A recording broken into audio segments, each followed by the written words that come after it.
Hello, welcome back to another episode of Pillars of Eternity. So last time I had no idea, but apparently my microphone was shorting out and making these horrible popping noises, and I apologize. I hope it hasn't done that too much in the other episodes. I've watched them, I haven't noticed, but I could have missed it somewhere. Um, so we went over a lot of lore last episode, and a lot of it was just messed up because of the popping noises of the microphone, and I'm so sorry for that. One of the things that we discovered is there's a large amount of people waiting for Aethys to return, the god that has been banned in the Gilded Vale. And we found out he's the god of light, and they think they're living in darkness. We also realized that we got to look into other people's souls and kind of see what's going on there. And so we kind of see their past life with the life they had before. We talked to the dwarf here, and I know it popped a lot, but she basically revealed that Animancer is a person who researches the soul and how it's reanimated. And she told us to go visit a specific one that's in another area. We'll go see him eventually, but I still feel really bad because that's a terrible noise we had to listen to last episode. And so I apologize. Hopefully this new mic and headset will fix it. I know this new mic is a little bit more sensitive, but hopefully it'll be okay. I've tweaked it a little bit. It should be alright. But please let me know, feedback-wise, what I need to fix on it. So, alright, so I want to keep exploring the town a little bit. Let's see. Because we explored over here near the inn, but we haven't explored the rest of the town. And there's quite a few things in town. We explored the ruined temple.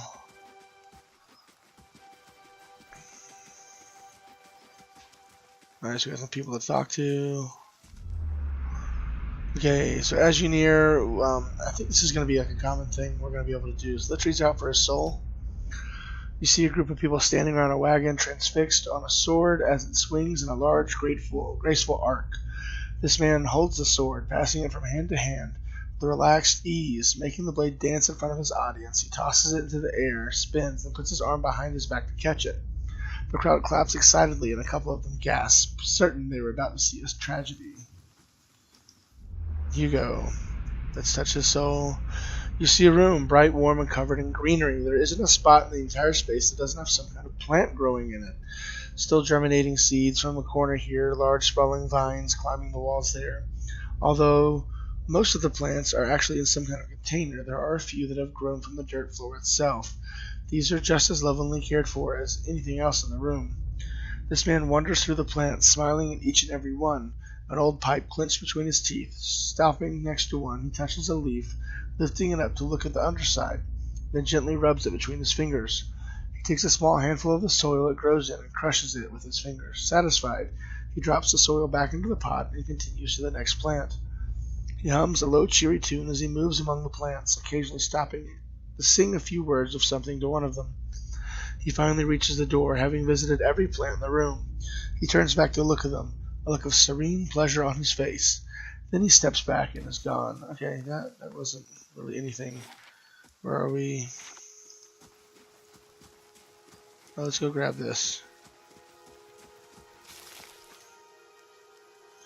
So up the stairs we go.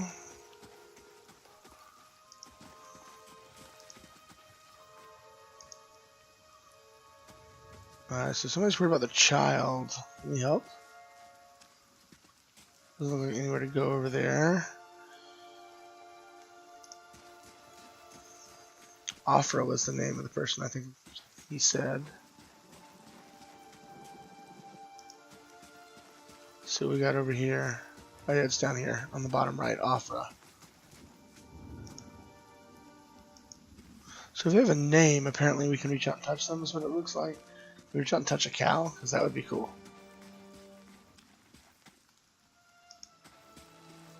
Or if we have a bottle, we can get milk or something, maybe.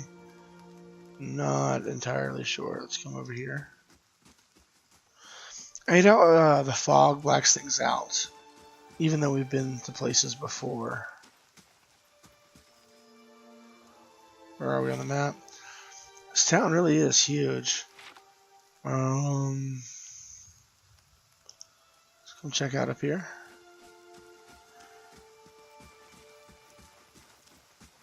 So there were some abilities I saw last time we leveled up that can make you move faster, which might be nice because right now we move like a turtle. There's nothing. Let's come over here. Actually, let's make it right here. Those are the ruins. Let's go, guys. There's a house going on over here.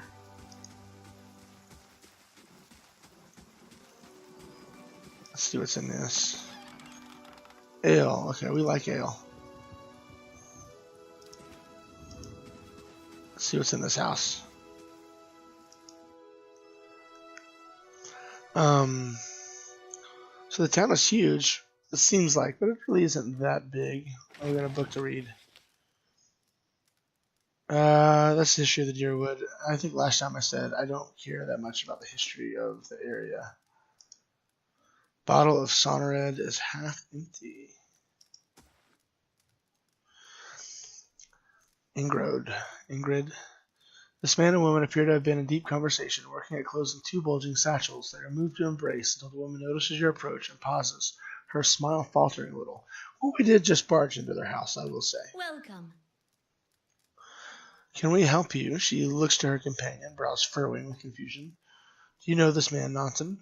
Oh, we've talked to Nanton before. Yes, I think we met in the Valewood. I warned him about the bear. He inclines his head. Glad to see you've made it. Was there something else you wanted? You two seem to be in a hurry.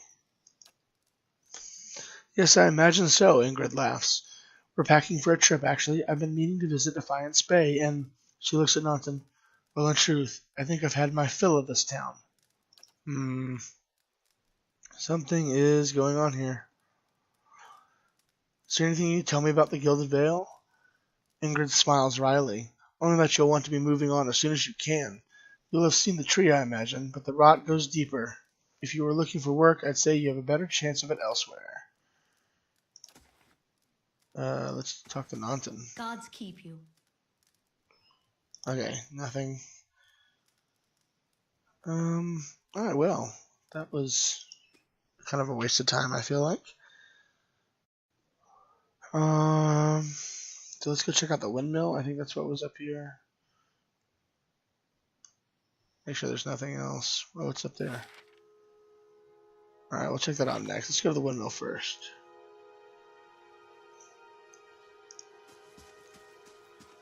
Pretty sure it was up here, yeah. Whoa, there's stuff going on at the windmill. You know there's more grain in there, Trumbull. We won't settle for scraps while you grow fat on our crops. A muffled shouting emerges from inside the mill. The first of you drunkards comes through that door, gets a shot between the eyes. Gods hear me, Swainer. I'll put you down like a dog. Come away for now, lads. We'll be back, Trumbull, and we'll have fair prices, or by the flame we'll have a reckoning. Ooh, investigate the feud, yeah. They gonna stop and talk to me? No, they're not. They're just gonna disappear. Alright, let's go grab the mushroom over here. Let's see if he'll let us in. Oh, we don't have to knock, we just walk right in, because we're that big of a deal, apparently. Trumbull, an elven man stands before you, his relatively stocky build suggesting a life of labor. His face is pale and drawn, his eyes wide. Behind him, a younger man and woman exchange worried glances. Why did he shoot me when I walked through the door? That's what he said he was going to do. Oh, man. The miller raises a club as you enter. It shakes violently in his grip. Get back if you value your life. I'm not here to hurt anybody. The miller hesitates, then lowers the club. But I know you. You just came to town, right? Don't tell me Swainer's already got his claws into you. Gods, that's all I need. Okay, let's just introduce ourselves first. Trumbull shakes his head. He picked a bad time to come visiting. Gilded Vale's had all its shine scraped off. It's just a big dung heap now, and Swainer thinks he's king of it. They're all of them mad. And so what was with the ruckus? Alright. Got some experience. Where to begin? Swainers whipped them up into a froth, going on about the grain stores, claims I've hidden away most of it. All I do with the grain is sell it. I can't create it out of thin air, and I can't hand it out for free. I pay the farmers for the crops they bring in, and I sell what comes out of the mill. Most of it goes to the Black Hound on the west side of town for ale, and Swainer and his lot sure don't mind that part. You take a look at the fields on the way into town, the crops blighted, and most of what I'm getting from the farmers, Trumbull gestures to the sacks and containers, it's gone off, rotted through. I can't pay top prices for blighted wheat, and I've barely got enough food grain to go around. Swainor's howling after things he has no right to. Let's see. Maybe I ought to talk to Swainer. I'd be grateful if you did. He won't listen to me anymore. But maybe you'll have better luck. Tell him we're all having a hard time of it, and we'll all have to make some sacrifices. We'll be in your debt for it if you can convince him. Okay, so we gotta do that. Let's see what's in this box. I don't want to steal from him. Do you have anything to say? Kiru?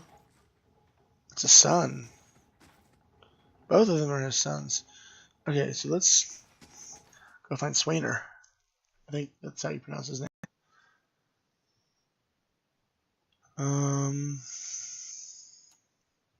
What did I hit? Oh, I keep hitting keyboard buttons to move, forgetting that they don't move in this game.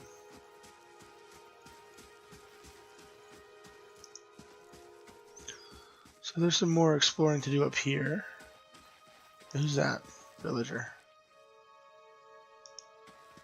Doran Chamberlain. Ooh, he's got an orange name though. You see a large crowd gathered in the middle of a courtyard. This man stands in the midst of them, a cloak pulled over his head, holding it closed around his neck. The crowd is congregated around a platform, and they all watch, transfixed, as a man is led to the platform, flanked by 2 city guardsmen. The man is shackled, hand and foot, but carries himself as a nobleman, not deigning to even glance at the crowd.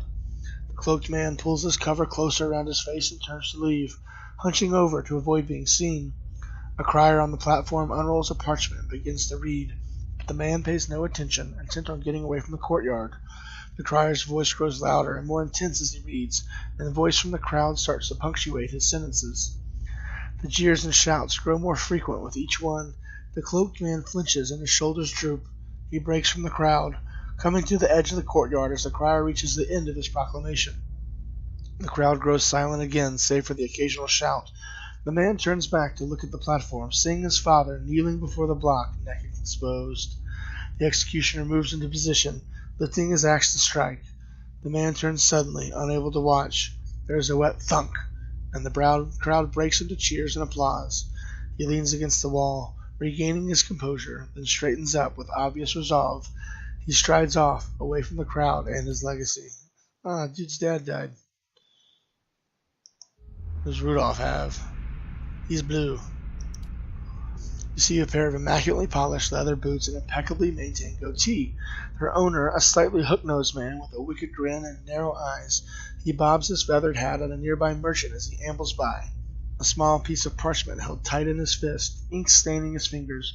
He seems to know most of the merchants in the market, stopping to engage some, nodding at others, and even bartering for minor goods with a select few. Always smiling, laughing, and exchanging jibes. He approaches a heavy-set Ama, smile plastered stiff across his face. He jokes about the weather. She jokes back, subtly palming him several gold coins. When he walks away, the paper in his hand is gone, and the smile on his face is far more genuine. He tips his cap at her, winking, and trundles off with a new spring in his step. I kind of want to know more about that situation. That's interesting. Do we grab this? Springberry. So can I go in this house? Is this something I can do? I can go in this house. What is this?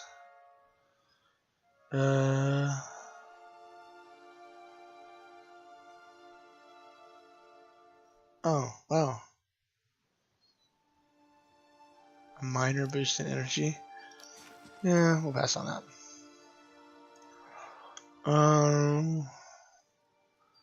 Oh, we got stuff going on here. Let's read this. Oh no, Deerwood Part 3. Still don't care. What's she got? She's holding a book or something. We can't talk to her, but we got a story. You see a crowded marketplace, vendor stalls lining the road, the proprietors' voices calling out to passerby to come sample their wares. This woman wanders through the throngs, strolling hand in hand with another woman. They pursue the vendor's goods, tearing at a book merchant with a number of old and beautiful tomes, chatting with one another about what they see. One will pick up a book and show it to the other, who will take it, comment on it, and place it back on the shelf. Then the first will snatch up the book again and quickly pay the merchant before the other can snatch it back. They walk away from the market weighed down by packs filled with books, still hand in hand, standing close, comfortable and familiar with each other. As they pass down a somewhat deserted street, an object suddenly hits the woman in the chest and bounces off, rolling away towards one of the buildings. The women stop and look at the object, an apple, and then back up the person who threw it. There's nothing special about him aside from the angry look on his face and the other 2 apples he holds. Before either woman can move, the man draws back and throws another one at them, this time hitting the second woman on the forehead. He yells at them, something derisive and hateful, something about a legacy and about responsibilities. I wonder why responsibilities is white there. The woman raises her hand to her head and wipes the juice and bits of fruit from her face and stares the man down defiantly. The first woman squeezes her hand and puts the other on her companion's shoulder, attempting to calm her down.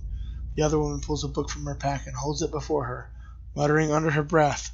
She pulls her hand free and waves it above the book, an aura forming around her. The first woman is still trying to calm her down, but all she says goes unheard. The man, uncaring of the events happening in front of him, draws back and throws the last apple.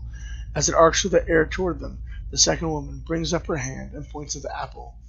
A glowing orb of energy flies from her hand and strikes the apple, causing it to explode, raining bits of apple down on the road and buildings around them. The man's face changes, anger joined by fear, looking like he's trying to decide if running or attacking is the better course of action. The second woman has started chanting again, her hand glowing, her eyes narrowing. This woman steps in front of her, placing herself between her love and their attacker. She touches her face, gently stroking it while whispering calming words. A kiss. The woman's countenance changes. She calms, her eyes softening, her lips regaining their lost smile. The first woman smiles again, as well, and then kisses the other. Wizard scum, the man behind them says, and the 2 women turn to face him, staring him down defiantly. They join hands and begin walking again, moving past him without so much as a sideways glance. It's interesting. Let's see here. Did we already check? Beer, grain, oil. Can be used as fuel during hard times.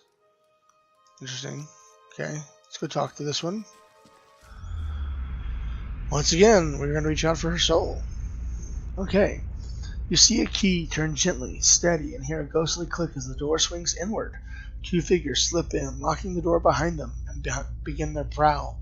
Their hunt is efficient, and it takes them little time to acquire a sizable collection of documents and oddly shaped velvet pouches.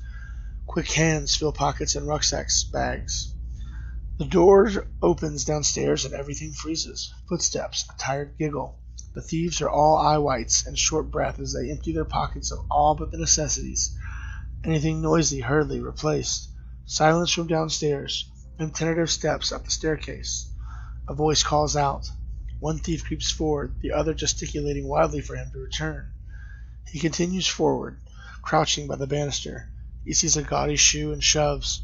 The woman falls with a cut-off scream, rolling lifelessly to the floor. Swearing, the second thief grabs her brother, and they make their escape, collecting whatever of value they can on their way out. Alright, well, some of these flashbacks to like past life but they're interesting. Take up a lot of time. So we got one more house up here we can check out. What is this to the north? I think this is where we came into town. So yeah, let's come over here.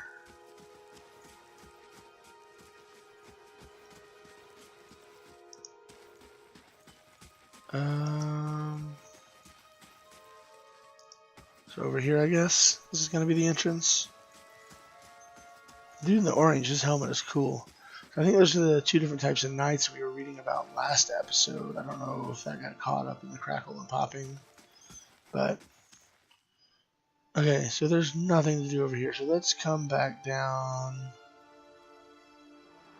over here. We need to find Swainer. Come on, guys.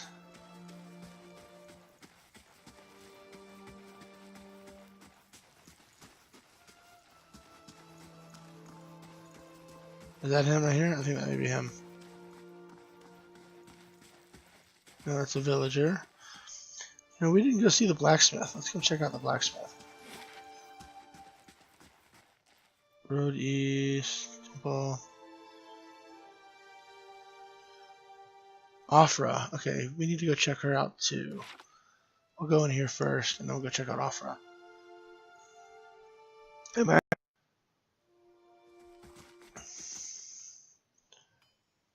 Okay. Commoner, what's this? They got a guard. Let's not mess with things in here. Dented and dull, these swords look ready for the forge.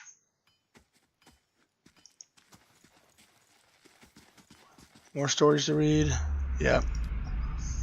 You see a man crouching, surreptitious and alone. A series of untamed shrubs, all that hides him from the vision ahead. His eyes are locked on a Delmgun? Beautiful and terrible. Eyes half lidded as she hums. A bird with fantastic blue and orange plumage sits on her shoulder, trilling gently, and the man is entranced. Trembling, tentative, he stands, and the tranquility is broken by the bird's startled squawk. The Delmgun half smiles, beckoning with twig-like fingers. She does not speak as he approaches. His mouth is dripping, sounds of awe and admiration. She waits, coy and contemplating, with agonizing slowness. He is before her. Then something changes. She sees something hanging limply from his side and begins to hiss. Fingers suddenly claws and eyes black with hate. He has no time to reach for his axe or grimoire as she strikes. Just as soon as she strikes, she is gone.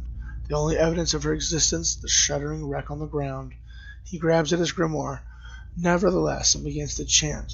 But the words of a magical language of his own imagining, scribbled on a maniacal shorthand, ring hollow. Then the silence continues unabated. He turns and shrugs at someone or something, but if there is something there, you do not see it. So it sounds like he was there to kill that thing and then didn't. Dugan. I like this name. Let's see what Dugan has for us. You see a group of adventurers surrounded by a crowd of attacking Zarups. This man is with them, seemingly unconcerned by the battle, even detached from it, as he stands in the middle of his comrades, chanting, his expression bordering on elation. His voice is powerful and deep, booming out across us the combatants as a rich counterpoint to the chaos of their fighting. With every phase, the battlefield changes. His allies glow with a pulsing blue light, freezing the Zarups that surround him. A blazing pyre erupts from the ground, cutting and burning. The creatures are sending them scattering. One of the fallen Zarups suddenly explodes as 3 giant grubs crawl from its corpse and attack the remaining enemies. Gross. The man continues to chant, thoroughly enthralled in the joy of the moment. Finally, the creatures have been reduced to 1. His allies stand back as the man approaches it, still chanting. He removes his hammer and he swings it at the Zarup. His face ends as the hammer connects with his head, punctuating the spell and bringing the song to an end. What's this? Count of Tutuana's scales, they're nearly empty, so he doesn't have much that he's been selling. Is this the forge? Can I use it?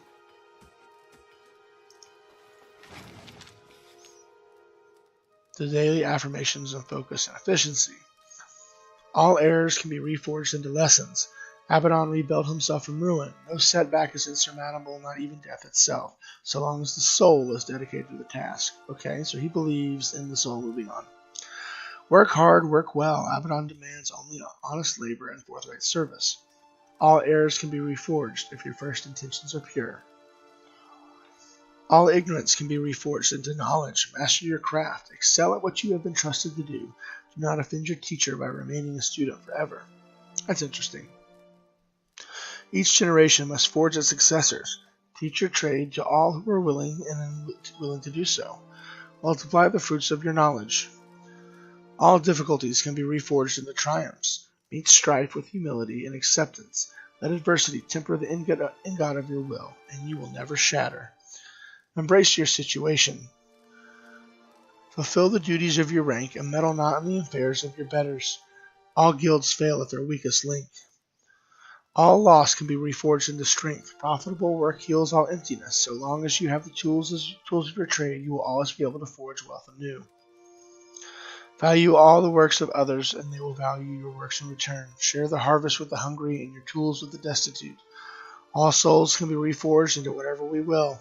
Hard work is not exclusive to life. Death is no time for complacency. Commit yourself to excellence in this cycle and the next. So, a little mantra there. Anything else? Let's talk to the apprentice, maybe?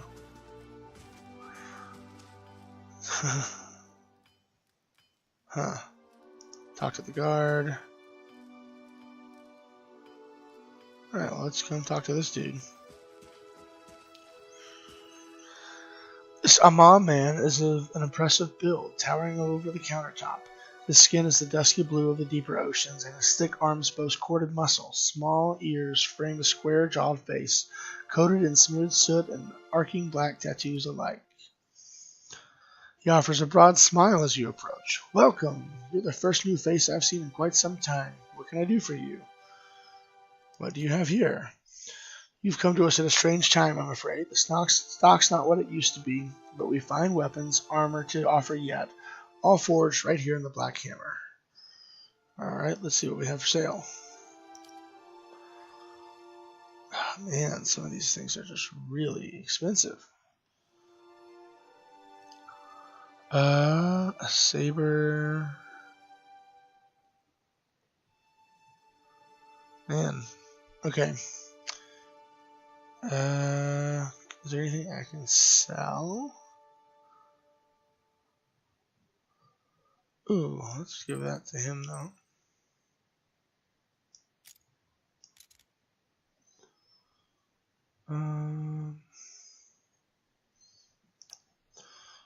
Okay, let's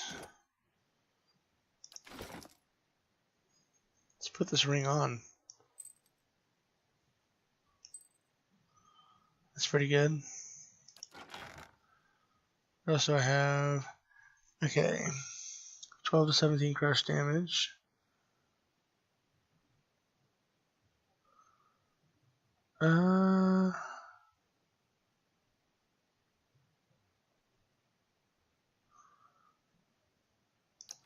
Let's move this to the stash. Stash. Stash.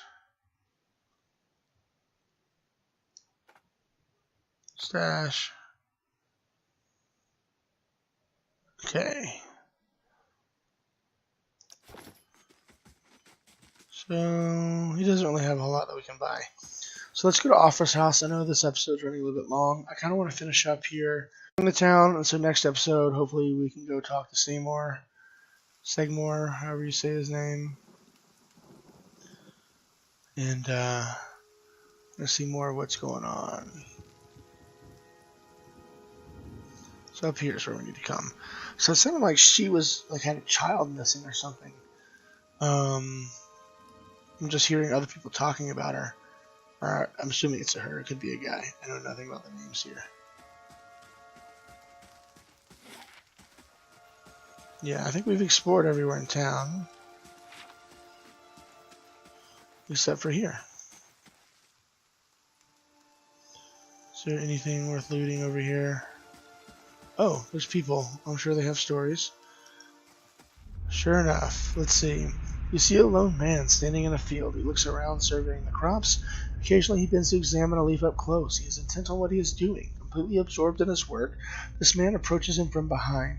He moves slowly, but does nothing to mask his approach. In his hand he holds a large sword. There appears to be no malice or hatred in the man's demeanor. He almost seemed pleased. The first man hears his approach and stands, turning away from the plant he was inspecting. His face breaks into a smile, and he opens his arms to welcome the approaching man. The smile freezes into a grimace as the second man thrusts the sword through his stomach, its blade now protruding from his back.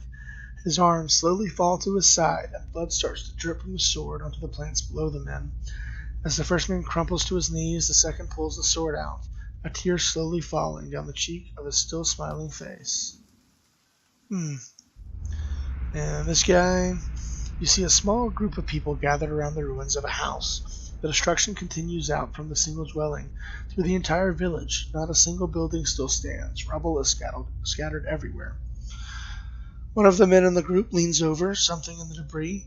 It is this man, younger, barely more than a boy. The man reaches out and shakes the boy by the shoulder. The boy makes no sound and doesn't respond to the man's disturbance. The man looks up at the other members of the group and shrugs, standing to rejoin his friends. The boy suddenly sits up, eyes wide. He scrabbles backwards, away from the group, looking around in horror. The group moves toward him in unison. Eliciting a yelp from the boy, he tries to move farther away. A woman in the group puts out her hands, stopping the rest.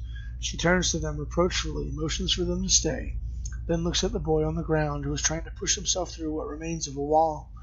He seems unaware he has even stopped. The woman slowly moves towards the boy, hands out, speaking in a low, calming tone. For a time, the boy doesn't even hear.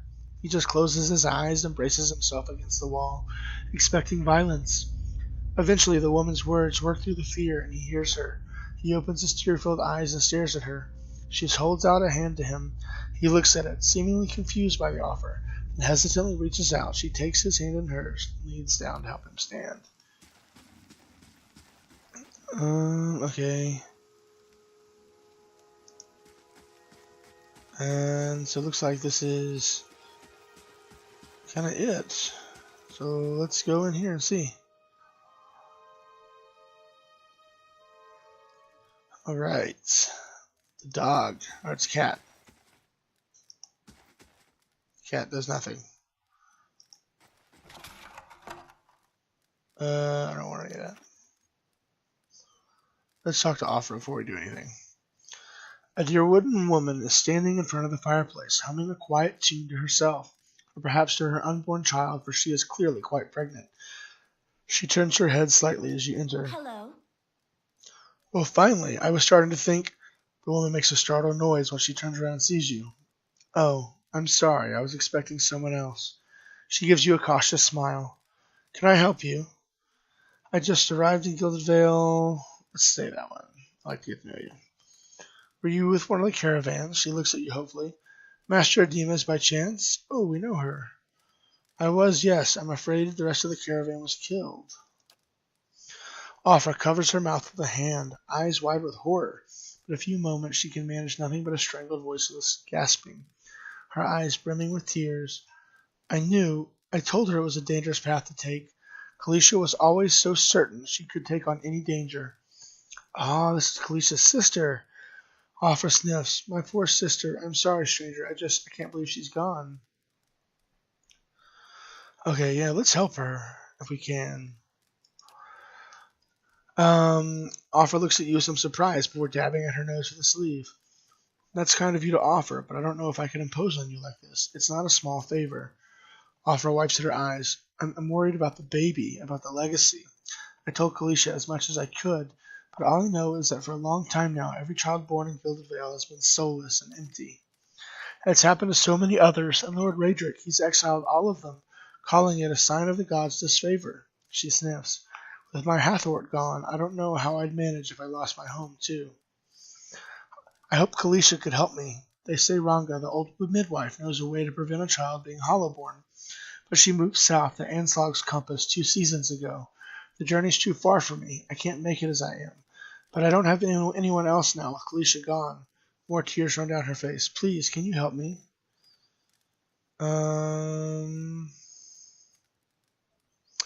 I'll find Ranga for you. Ofra blinks, eyes wide. You will? Oh, God's bless. Here, I'll give you coin to pay her with. You needn't trouble yourself with that. I think it's a drink she fashions out of. Well, I'm not sure, but it shouldn't be too much of a burden to carry back. Anslog's Compass is what we call the Lagoon of the South. You'll have to cross the wilds to get there. That's what keeps me from trying it myself. She clasps her hands together. Thank you, truly. You'll be saving us both. And she sets a hand to her stomach, smiling through her tears. Alright, so we're going to help her out. Worn Dog-Eared Book, travels along the Kettle Sea. Did we already check this out? She's got grain. All right, so we are going to stop here. That's a little bit longer episode, just by a few minutes, it looks like. But I think we're done exploring the town. So we need to go talk to the one guy about the grain, which I'm guessing he's going to be in the inn. And then after that, we have quite a few things we need to do. We need the Animancer, that sounds like the main quest, and we need to help Kalicia's sister. So as always, guys, thanks for tuning in. I hope the sound was much better this time with no problems. And I will see y'all next time. Bye.